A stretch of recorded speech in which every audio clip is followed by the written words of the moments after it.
lorsque ce papier sort, l'Élysée donne son accord ? Vous avez des échanges? Vous dites au président de la République, attention. Moi, j'ai écrit mon papier en toute indépendance, comme je le disais. Oui, mais la photo, par exemple, j'avais même pas vu. Alors, dans l'écriture du papier, j'avais vu certaines des photos. Je savais dans quel contexte ça allait sortir. En revanche, je n'avais pas connaissance du montage. Ça, c'est l'équipe photo de Paris Match. Et heureusement qu'il y a une indépendance, y compris à l'intérieur d'un journal.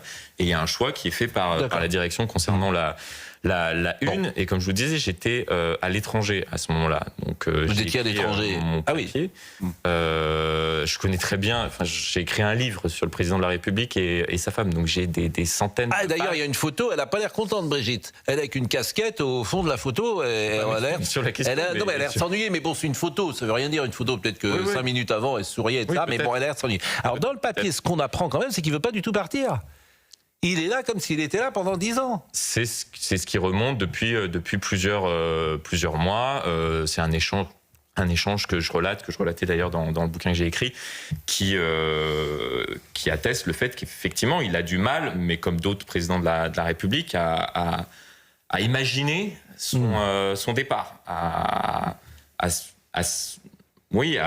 se dire que à partir du mois de mai prochain, il ne sera plus à l'Élysée, il ne sera plus président de la République, il va s'asseoir à l'arrière d'une voiture. Bon, il aura encore un chauffeur pendant quelques temps, mais la voiture potentiellement peut ne pas démarrer. Enfin, c'est-à-dire que c'est la République à un moment donné qui vous raccompagne chez vous. Et voilà, vous êtes ancien président de la République et c'est comme ça.